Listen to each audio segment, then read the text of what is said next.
What is up, guys? Welcome back into the Millennial Profit. My name's Adam and I'm a full-time reseller. If you're new here, I show you all different kinds of ways to make money. So if you like money, hit that subscribe button. Just pulled right back up to the warehouse today where I'm going to be doing another Monday packaging session, showing you guys everything that's sold from Friday night through today, Monday morning, where I got it, how much I paid for it. And at the end of the video, we will get into the total profit I made on everything. As you can see, a lot of inventory came in over the last couple of days, so we got that all up and listed. Now I'm going to unload that into the warehouse, put it all away, and then we'll start gathering everything up to show you guys everything that's sold.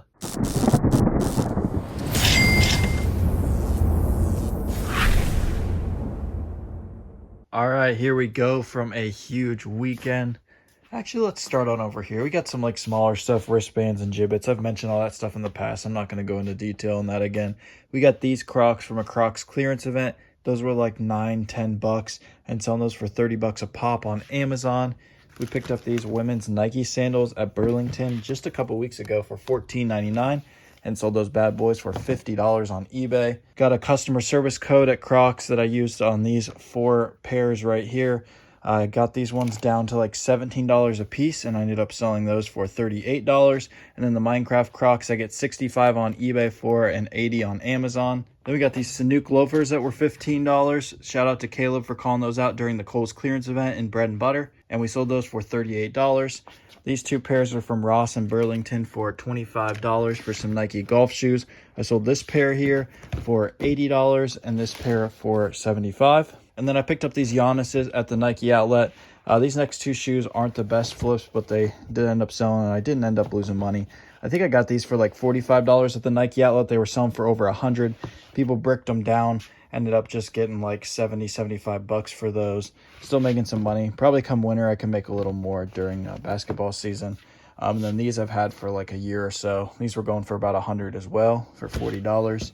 And I ended up just getting like $70 for those. So we'll just break even, maybe make a little bit on those. But that's what you get in the shoe game. People brick the bricks sometimes. This was not a brick though. I found this actually on Walmart. I was looking for cooks for the group and I found that Walmart randomly had a third-party seller selling these turf lacrosse cleats. And these things were only $28. I was about to call it out to the group so that we could take stock. Realized they only had 1 pair. So I bought it and I already sold it for $70. Also sold these Thorogood boots that have been really good pickups from Kohl's. Got those half off actually. So half off of $104, $52. Sold those for $185 on eBay. I can't get this box open. There we go. $185. This brand is really good, so if you see it, definitely take the time to look it up. These next 2 pairs were online leads in the group as well. These Air Pegasuses we cook every single year. These were actually like 2 years ago, but we got them last year. You always get the year-old one, but who cares? These are Oregon Ducks, so those fans will buy those. And I sold those for $90 plus the $15 eBay shipping, and those would have been like $45-50 usually. And then Cole called these out, I believe. This is my last pair of these that I randomly just found the other day that wasn't even listed because I was selling these things for like $110 a couple months ago. The market's come down on them. They go for about 80 now, but I think those were like $55-60. So we got the 80 plus the 15 shipping. I made a ton of money on those, so I'm not upset, especially since I just found that last pair I didn't even know I had. Next, we got some undies here. Shout out to the Kohl's clearance event plus local grocery store that got these for between like $6 and $8 on all of these, and I sell them anywhere from $25 to $30 all day long. Nice bread and butter item. And then Kohl's clearance event is where we got these Nikes. These were like $10, sold those for $30. And then we also got these at the Kohl's clearance event a couple of times ago. These were like $8 for this 2-pack of cotton shirts, and I just sell those for $26 a piece. Let's get into some hats. The first few hats here are all from pallets, so anywhere from like $1 to $3 a hat. So this AVP visor for $17. Got 17 for this OSU Cowboys visor as well. 15 for this Iron Pigs youth hat. And then this Rapids hat I sold just for like $15. They don't really go for much. MLS hats don't go for a ton unless you got Messi's new team. And then this I picked up from an online website as well. Can't give up all of my sources. Those were $10 a piece. And I'm just moving them in volume for $26 a pop. Sold about 24 of those of the 50 that I bought, so that's really nice. Still oddly confused why an upside down logo sells, but hey, it sells. Then we got this Southern Miss hat from Marshall's for $5.99 and I sold it for $20. We got this Iowa State hat from a local store. It was half off day actually. So got it for $2.50. Sold it for $16. Next, we got this Polaroid hat from a local store as well. That was $5, and I sold it for $17.99. Hartford Yard Goats hat for $10 at TJ Maxx that I sold for $26 on eBay. Shout out to Delco and Bread and Butter, hooked me up with a bunch of new era hats, even a couple Chief Wahoos. $11.50 a hat is what I paid him. Sold this Chief Wahoo for $50. Got a couple more of those left as well. If you ever see Chief Wahoo on anything, definitely look it up, and most likely it's going to be a pickup. Next, Oral Roberts is on fire in baseball right now, not just a basketball team.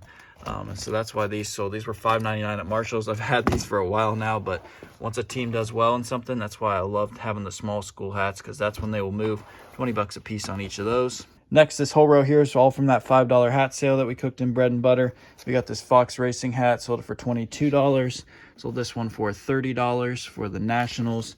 We got $28 for the Chicago Bulls hat, $22 for the Cincinnati Reds, $20 for the Ohio State flat bill, $23 for the Nike Ohio State, $20 for the Cleveland Browns 47, $20 for the Cleveland Browns camo, and $35 for the Washington Bullets.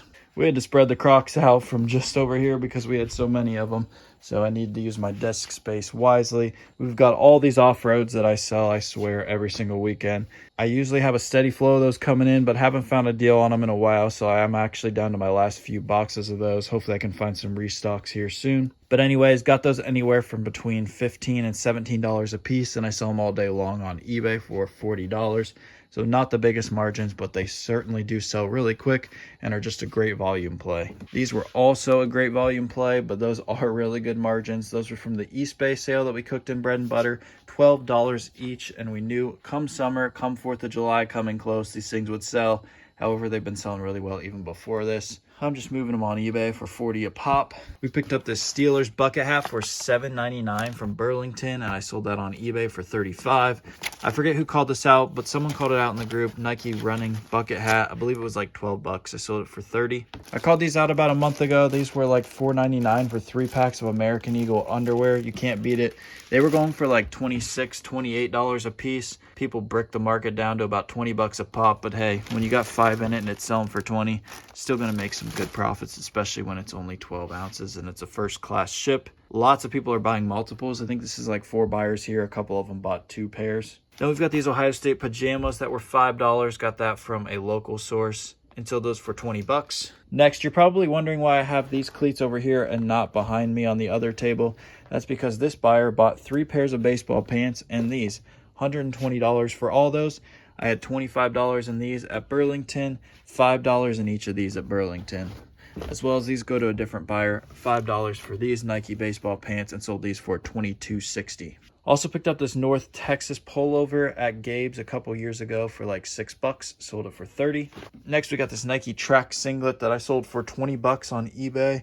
That was in one of those Nike sample lots from B-Stock a couple of years ago. That was like $5 or $6. We picked up this the other day from a local source, same place as there, and I got that for like $7 or $8 in Ohio State and Nike polo. Can't beat it, and I'm just moving those in volume at $25 a pop. And lastly, since we're talking volume, let's end on a volume play. Picked these up actually the other day for $30 a piece, and I'm moving them all day long for $60 on Amazon. So depending on shipping, I make anywhere between $10 and $13 a pop on those. And you can see I'm selling about 3 a day. So that is everything that's sold, guys. Now I'll get everything packaged up and I'll get you guys the final numbers. There we have it. All right, let's run down those final numbers. On eBay, we sold 70 items for $2,643. And then on Amazon, we sold 8 items for $450 for a total of 78 items sold for $3,093 in gross sales. Now to get our total net profit, we need to take out all of our costs. So take out our cost of goods sold of $1,066, our shipping of $413, and our fees of $370 for a total net profit this weekend of $1,244. Not typically the margins we're looking for, a little lower, but we had a lot of volume plays in there, so that's going to drag that down a little bit. And as always, all glory to my Lord and Savior Jesus Christ. I would not be able to do this without him in my life, and I truly want to share all of his glory. If you heard me mention a couple times in this video, Bread and Butter, you can check that out. First link in the description. That's my private Discord group where we have online leads, in-store leads, and just general reselling help. So if you're interested in that, you can check that out. First link in the description. Again, guys, you can see behind me, I have so much inventory, it's not even funny. I have over 10,000 individual items. So if you think you can just buy stuff and flip it like right away, that's just not how it is. And it's not a sustainable business model. That's actually why I created Bread and Butter, because I wanted to teach people how to actually build a sustainable business. Because I watched everyone jump on this train in 2020 of reselling and try to just make a quick buck, and that's just not what it is. So that's actually why I created my channel. That's why I created Bread and Butter, because I wanted to show like how to create a sustainable business model in the reselling game. Whereas it seems like everyone else is just all focused on the quick flips, and those are just going to tank really fast. So I try to help people find their bread and butter inventory, and that's what you need to find, source in the areas of the store that you are familiar with, that you enjoy, and you will have so much more success in this game. There's money to be made everywhere, guys. Let's go get it. Thank you for watching The Millennial Prophet.